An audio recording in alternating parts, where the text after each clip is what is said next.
If we were to create a list of the worst crimes imaginable, it's hard to imagine anything topping genocide.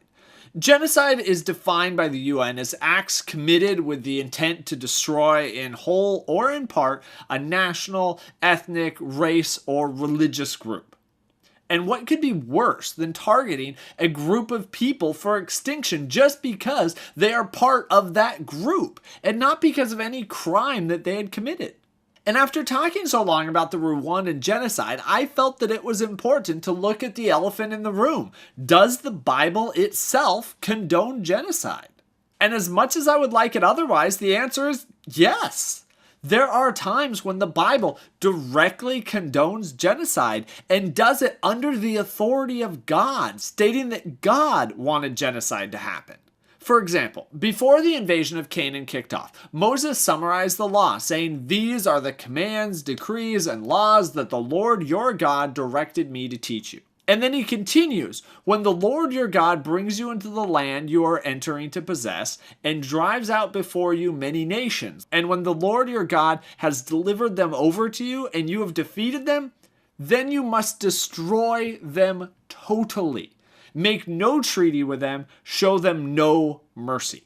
These nations are singled out for complete destruction, and the reasoning is given immediately afterwards, that without doing this, they will turn your sons away from following me to serve other gods, and the Lord's anger will burn against you and will quickly destroy you.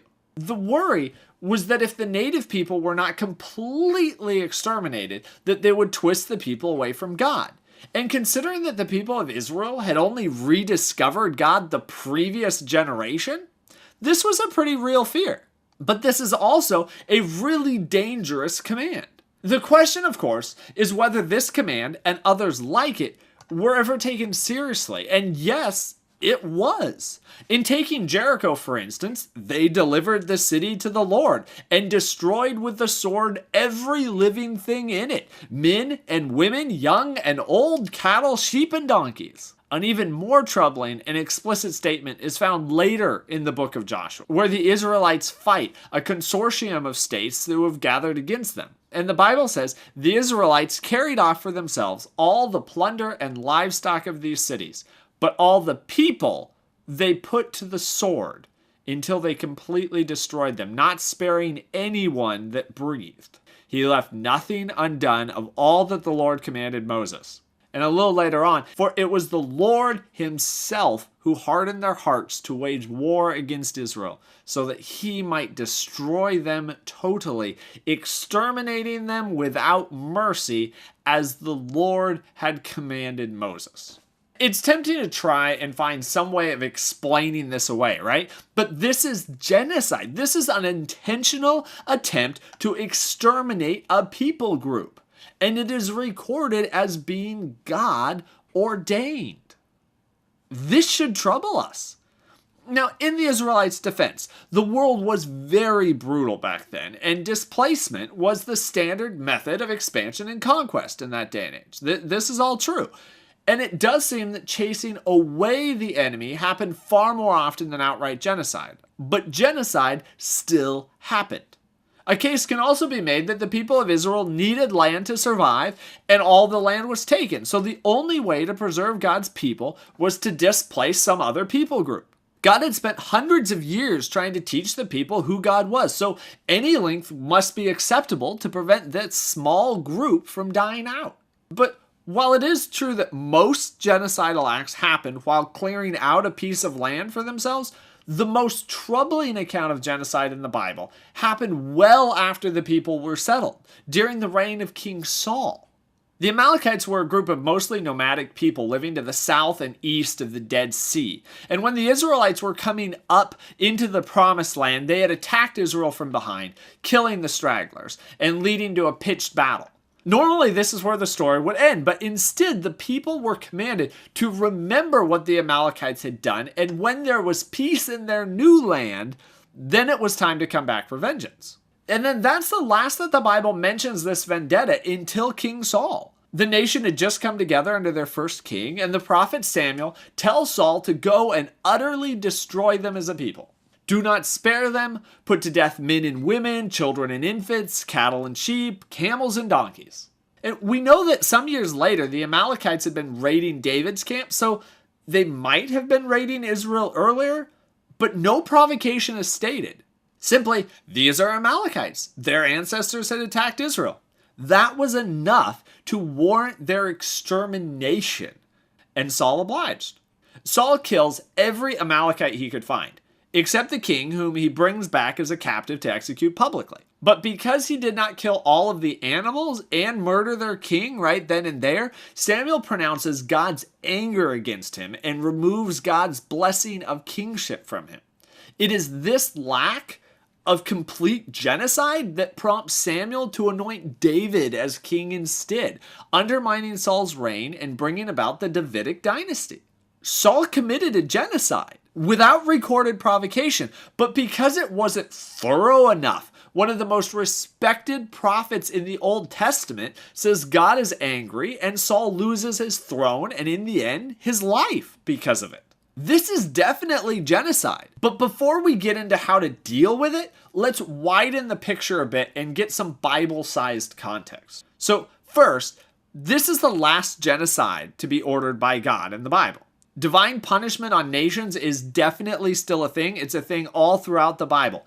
But it is accomplished without God's people being encouraged to commit genocide themselves. Genocide is also never commended as an appropriate answer to all of God's enemies. Next, the Bible is a real book about events happening to actual people.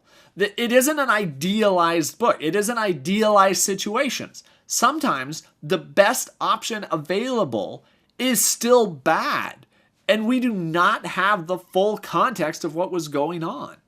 Third, these were real people, and like every person, they were dealing with a limited but growing knowledge about God. One that for Christians culminates in Jesus Christ, the image of the invisible God. So however we understand these passages of genocide, a Christian's fundamental understanding of God must be filtered through what we more clearly see exemplified in Jesus. Jesus is the clearest picture of who God is.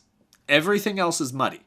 So there is definitely genocide recorded in the Bible, and it is proclaimed to be God ordained. The question is, what do we do about it? There are really only three options, and all of them have positives and negatives. One, that the accounts of the Bible are hyperbole. Genocide did not happen. It was just an exaggeration to take a petty battle and make it seem more crushing. That the Amalekites show up later, all the way until the time of King Hezekiah, certainly does show that genocide at least was not complete. And hyperbole is a common occurrence in the Bible. Mark, for instance, regularly says that everyone was doing something.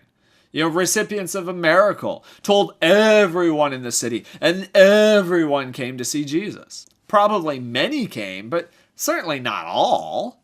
The problem with this outlook, though, is that even if the accounts are hyperbole, the Israelites still tried to commit genocide. They still thought it was a good thing to succeed at.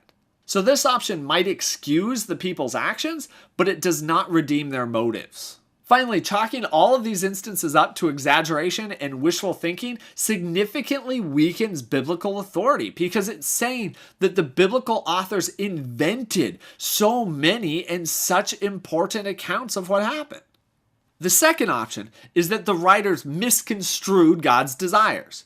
As Christians, we believe the Bible contains God, but we also believe it contains humanity too. That God's inspiration does not remove the humanity of the individuals who are writing. It doesn't remove their frame of reference. It doesn't remove their personality.